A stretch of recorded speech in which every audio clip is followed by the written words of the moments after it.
Welcome to another episode of Locked on Bulls. On today's episode, me and Pat are going to discuss Zach Lavine. Apparently, the Bulls are gauging trade interest for him. FanDuel gives the Bulls one of the lowest odds of winning the championship next season, and Dariq Whitehead as a potential target for the Chicago Bulls in the draft. We're going to get into all that and more right after this. You are Locked On Bulls, your daily podcast on the Chicago Bulls, part of the Locked On Podcast Network, your team every day.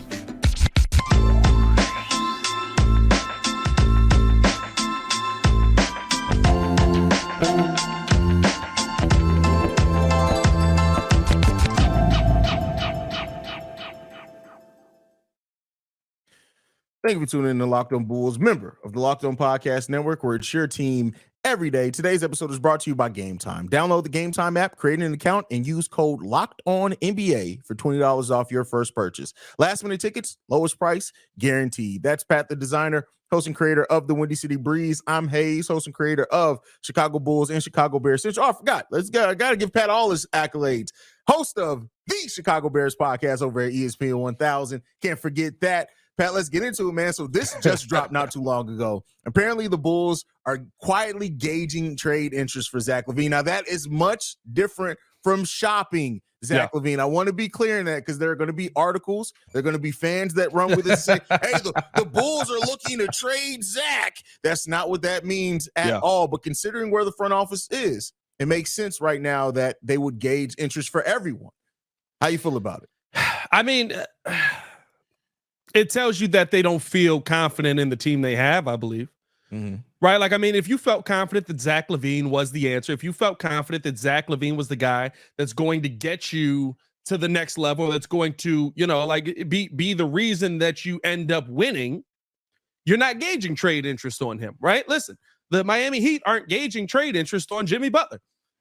Name whatever team. They're not. I don't know. I think Pat Riley is always gauging trade interest on everyone. And I'm trying to flip this 33-year-old that's making $40 million next year. What y'all on? I mean, what y'all trying to do? But I don't think that a lot of when you have that number one guy that you're 100% confident in, that is that number one guy, you're not gauging trade interest on him. I think what this is that you're trying to figure out, okay, is there a market for Zach Lavine that's worth more than we believe he's going to become? It doesn't mean they believe Zach Lavine's a bad player. It just means that maybe they feel like, okay, there's a lot of teams that are looking to go all in on this. Is there a market that is worth trading Zach now for better in the future? And I can't be mad at that, but it does. I don't know if I'd say send concern, but it does send a message that this is just a team that we're trying to, like we've said, it's a team we're trying to keep competitive until the real team arrives, until we find our Nikola Jokic, till we find our Jamal Murray. And I want to add a perspective on this. The fact that it says quietly gauging interest, what that could mean is simply, hey, we want that number 3 overall pick. Does Zach get that done? Does Zach get that done? No? Okay, bet. We're done on that. Like that literally could be the extent of it, right? You just, the whole gauging interest thing can mean a lot, right? And so I think that honestly, most teams gauge interest on a lot of their roster during the offseason, especially when you're a team that is disappointed. And guess what? When you look at saying, hey, these two teams just made the finals, how far are we off from those teams? Oh, far? All right, bet. What can we get for a couple of these guys? Y'all got something for us? No, you? Okay, cool. Yeah. That's it. That's it. I don't know. I think that, and here's the tough part for me, right? Like, I guess this is probably something that has been done on every team that doesn't end up winning the championship, right? Like there's that thing going around now where it's like, on Twitter is trending. What's the biggest fight that you have without looking it up? And I tweeted out yesterday and I was like, every fan with their favorite team when they don't win a championship. Every year you don't win a championship is a failed season in everybody's mind because you're trying to win this championship. So if you're not winning the championship, especially with where the Bulls are, you're trying to figure out, okay, how do we get to the next point where we can start getting towards winning a championship? Does Zach Lavine get that done? I don't know, but it does get you back in contention for some younger pieces, possibly. Does get you back in contention for a full-on rebuild. Remember, Zach Lavine is not AK's guy. AK paid Zach, but AK paid Zach on a very, very favorable deal, especially with the new CBA coming up.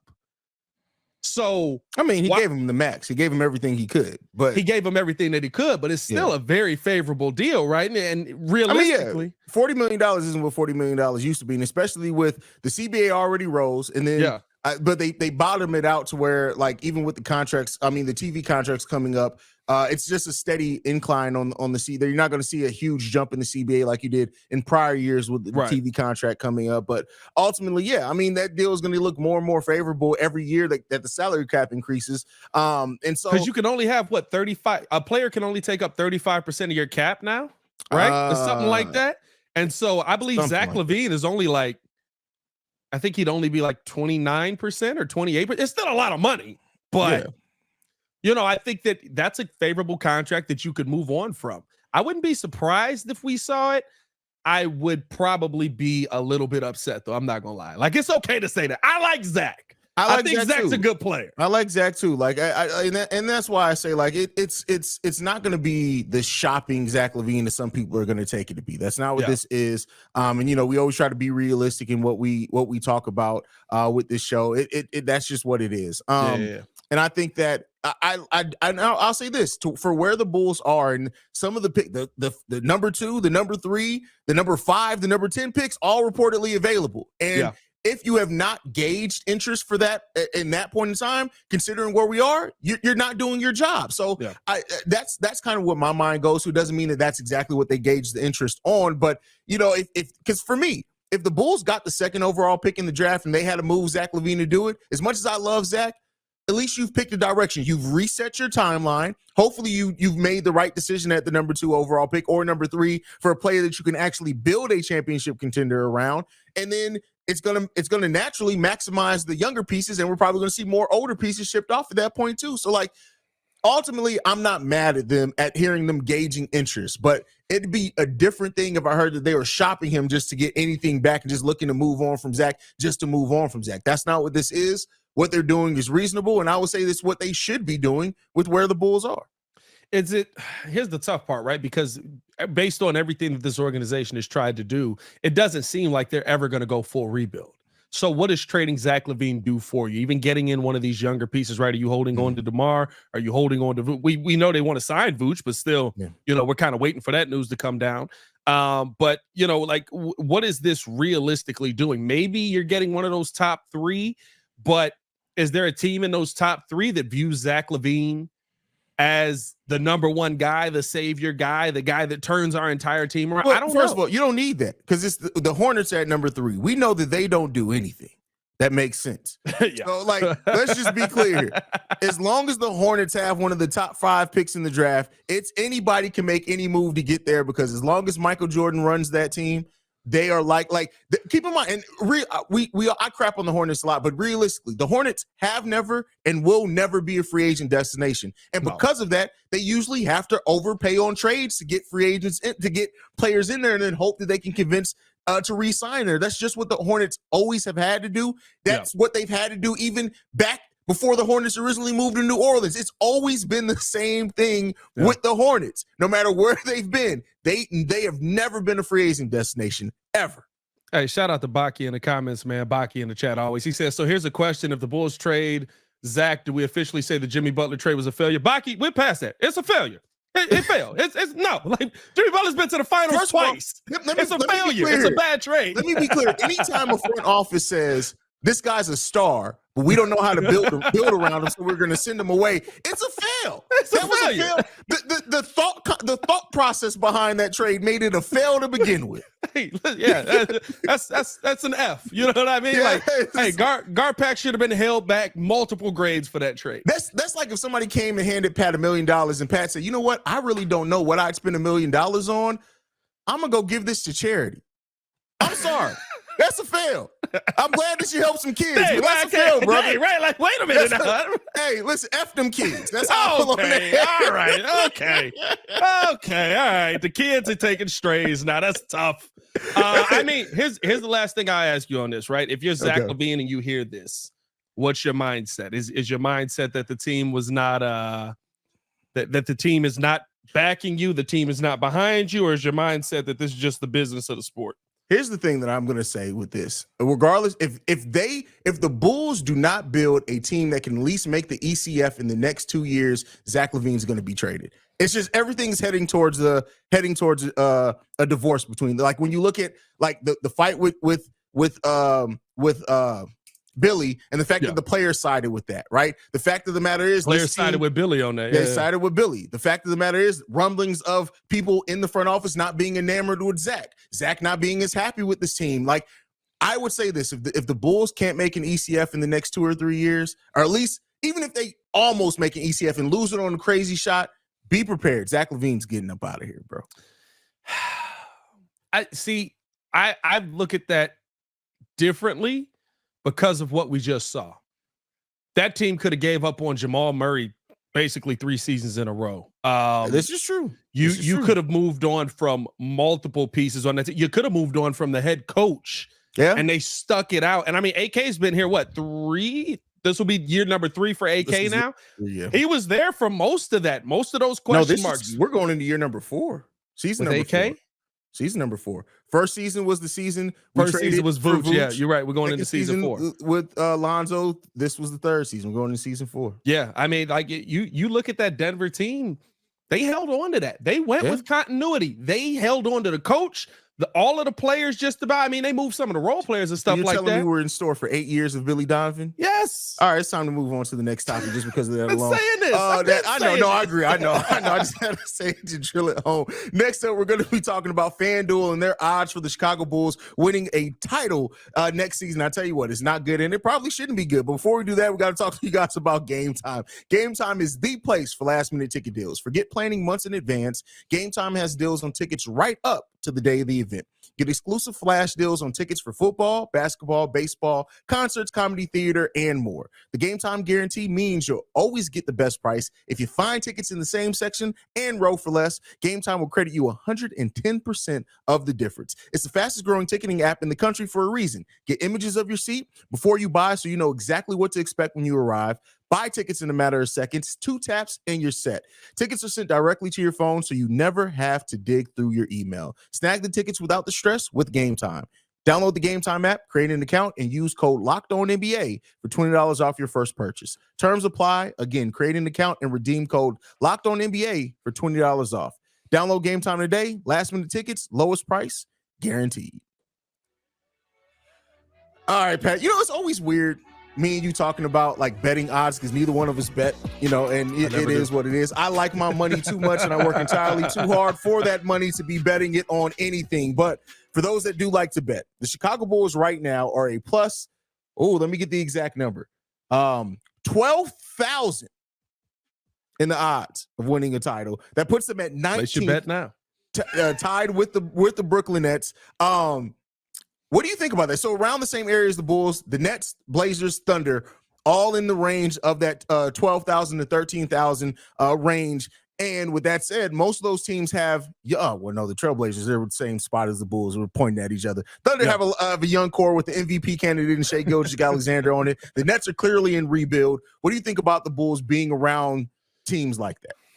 I mean, I think that's based on what we saw last season. I also think that, right, that's the same conversation we could have about the Knicks, and they made the second round this year from a year ago, right? Like, I have you're looking back on what the team was and basing your odds right now off of that. I don't know what the Bulls are going to add. I don't know who's going to surprise, who's going to be a breakout guy, if there is going to be a breakout guy, if there's going to be, right? Like, all of this, every conversation we're having right now absolutely changes if Kobe White turns into one of the best point guards in the NBA, or if Patrick Williams finally realizes, hey, I'm bigger than everybody if I just drive. That's what Zion realized, and he got a baby out of it. Hey, you know what I mean?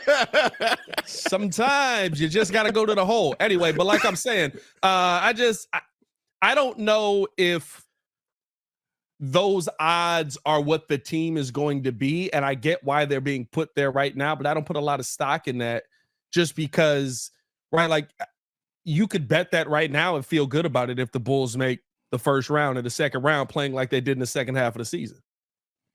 Yeah. So I mean, listen, the odds around, like, listen, we saw what the Bulls look like. Like, and the fact of the matter is, any team that needs a mid-season buyout acquisition as being the thing that brings leadership to your team, nobody should be picking. Honestly, I'm surprised that they're even 19th. I'm just going to be 100% honest with you, bro. If I read this and the Bulls were 25th, it wouldn't have surprised me at all. Because right now, while we got a lot of good talent on that team, the talent hasn't worked out the way that it can. We know as people who watch this team every day have an idea on how to unlock that talent and put it in the best situation. But for the general people, especially with betting, you'd be crazy to bet on the Bulls to make it to the championship. Yeah, be crazy. I mean, it would be a long shot thing. It would be we're gonna throw some money away, basically, right? Yeah. And hope that it hits.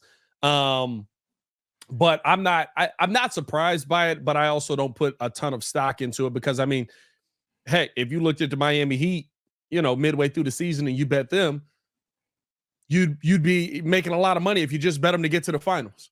Yeah. You know what I mean? So, like, it's you never know what the play on the court is going to become. And I think once they started getting some of those referees that clearly were calling games a certain kind of way out of there during the playoffs, all of a sudden you started seeing guys make it to the finals. Yeah. I mean, hey, I'm just saying. I'm not saying. Even though the NBA was trying their darndest to force a game 6, man, those refs must have got a bonus, bro. I still don't agree with that. Like, I've watched that play probably 14 times. I'm like, that's how I would shoot. Hey, that bro, if I'm leaning. stand on it, bro. Stand on it. Like, that's cool, man. It is what it is. I love how my favorite part was Muggs were like, Zach Lavine was called for that same play during the season. I was like, and we all disagreed. We all said that's his shooting motion going right. Like, I don't know. I just threw that one in there. I think my thing on that whole play was I don't think Jimmy should have. The people who think that Jimmy should have been called for a foul are as off as me as I forgot who was the defender on that being called. There shouldn't have been no call. But nonetheless. No call I can live with. Yeah, no call I can live with. No call. It don't matter. Hey, they lost. They lost. It don't matter. But yeah, man, I ultimately these odds, man, like I said, for somebody who doesn't bet, it doesn't mean anything to me. Yeah. I'm cool on that. I even think the Denver Nuggets going into, maybe it was around midseason when they weren't like world beaters, had a low odds on winning the title too. It's like, hey, man, listen.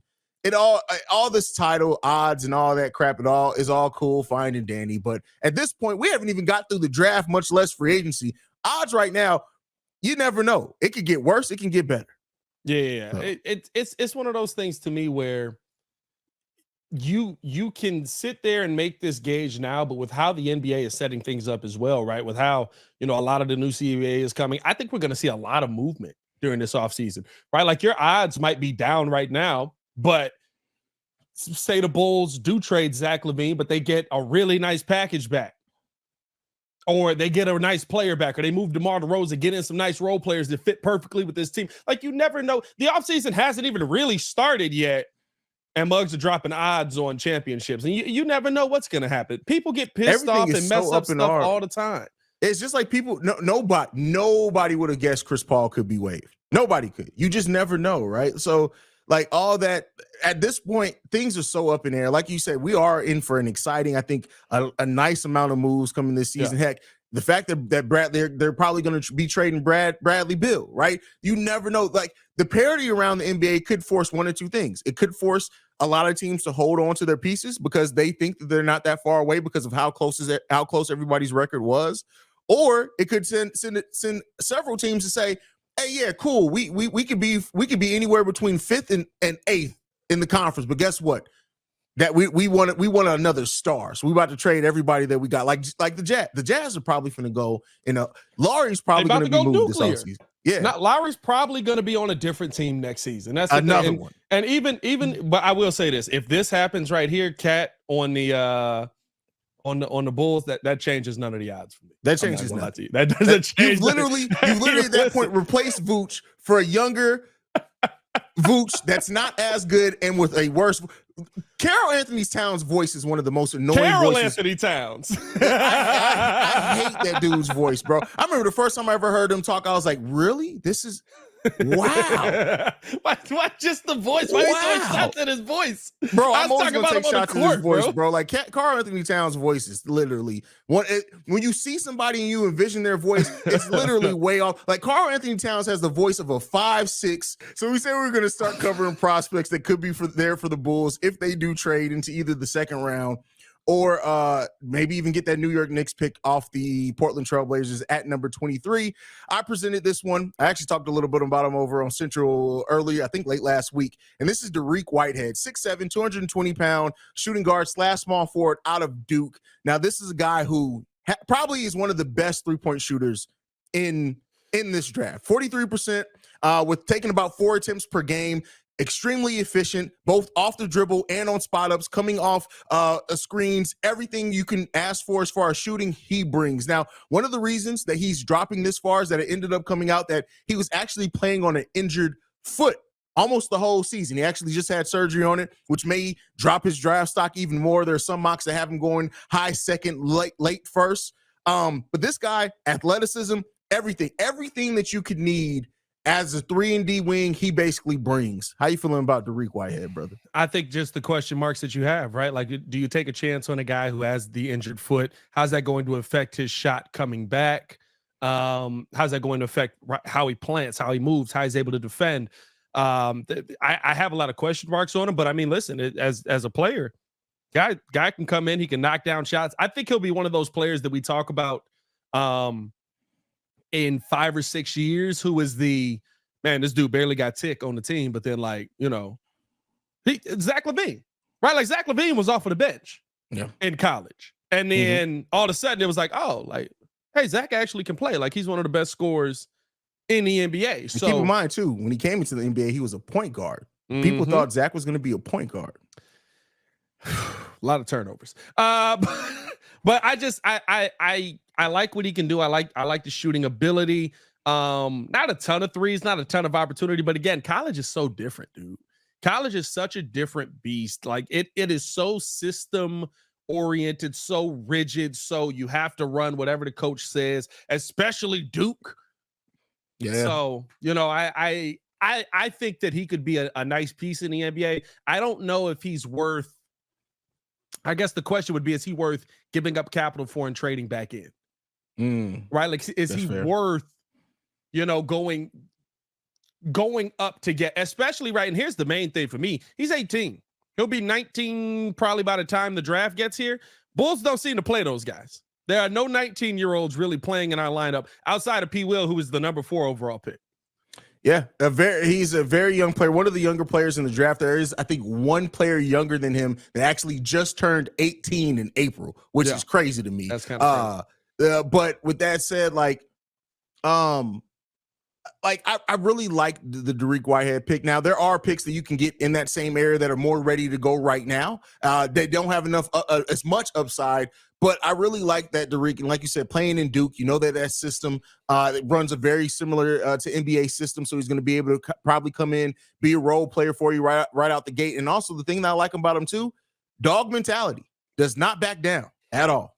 So he's very aggressive. I mean, what I've seen from him, the tape that I've watched on him, right? One, he can jay it in your face. He'll pull up right in front of you. He's 6'7", I believe. Yeah, 6'7". So good length on him. Not coming in small either. 220 already, which is good. Like, right, 18 years old, 220. He's 6'7", right? Like, that's why I said he could be a guy who, right, didn't get a ton of tick in college because of the system he's in. Only took about 7 shots a game. Shot that at 42%. And pretty much all of it is 3-pointers. Yeah. You know what I mean? So I like what he could be. I like how aggressive he is. I like how he attacks the cup. And I think that he'd be somebody who would be interesting. I think I think the most important thing, though, is just gauging how far you realistically believe he's going to fall. That's the key part in it. Because I tell you what, there are going to be some teams that I think, like, for example, I think the Thunder's second round pick is probably going to be up for sale when you look at just how many roster spots they have available, and they already have 2 draft selections in the first round as well. Yeah. So, you can look at something like that. If they think he's going to fall into the second round, I think it's easier to buy a second round pick, not have to give up any assets. But, if he's there, I won't lie. It'll be a bit of a reach to get him at number 23. You look at players that Chris Murray is a player that I would look at before him at number 23. Right. GG Jackson's another one, a power forward out of position of need. But ultimately, there's just something about Dariq Whitehead, the combination of that elite skill right now in shooting, but that's still that tremendous upside with his age. It just makes him such an intriguing prospect to me. I feel like if you can get a package, which is tough because then you have to trade one of your main guys, right? With the Zach Lavine conversation we're having now, and/or DeMar DeRozan, or sign and trade Vooch, one of those three, right? If you can get a package where you get that pick and you get some players back, I probably would feel a little bit better about going after him at 23 or somewhere in that range, trading back in. I have a ton of question mark. I would love it if he falls to the second round, right? To me, go buy the pick. Yeah. I mean, second round picks are getting sold left and right out here. You know what I mean? Go buy the pick. And that's the thing. Jerry, did they trade like 18 second round picks for somebody last season? Does it send us into the luxury tax? No, you don't go into the luxury. You don't go into the luxury tax for buying picks. Buy all the second round picks you want. That's fine. That's fine. Jerry's just sitting there, be like, "We're buying it. We usually sell these." I didn't know we could buy a second round pick, right? No, you mean buy it? Yes, sir. Yes, sir. We want to buy a second round pick. I love how the podcast Cash Considerations literally got their name from us selling so many draft picks for cash considerations. I know. It's tough. It is so stupid. Especially because we were doing it well into the era where like second round picks were turning into players left and right. Like it was like, we can use some of these mugs. You can't find nobody in the second round. We had issues with scouting. The only scout we had was Gar. Gar was the only scout, bro. Gar was scouting. And if they didn't come through Iowa, he didn't know who they were, bro. That man was scouting the Muppet Show, bro. He wasn't scouting nothing. Muppet, so that makes sense. he wasn't scouting anything outside of 300 miles of the United Center, bro. I swear to God. He was like, "Hey man, this dude played at NIU. He looked nice." But no, I wouldn't mind it, but I think I would need more back than just going all in on Dariq. But I mean, I guess we'll see what the Bulls do, man. I mean, this is the tough part. The offseason's here and it's going to fly. Like the draft is in what, 7 days, 6 days? 7 days. 22nd. And then the free agency opens 8 days after that, and players can officially start signing contracts on the 7th of July. This is the most condensed period of NBA offseason ever, bro. I love how they condense it because literally you go from the draft to summer league to while summer league's going on, free agency is going to be going on, players signing contracts, trades happening. Like we're literally from now until the end of July is going to be full go, bro.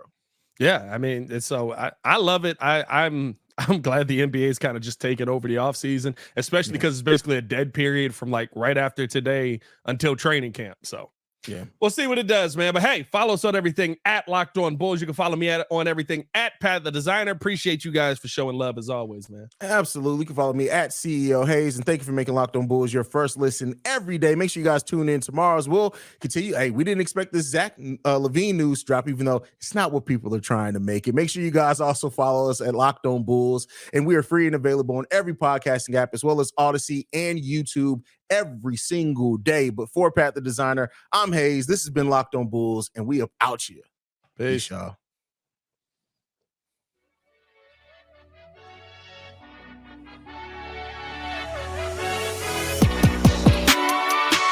We'll probably get a phone call after this one.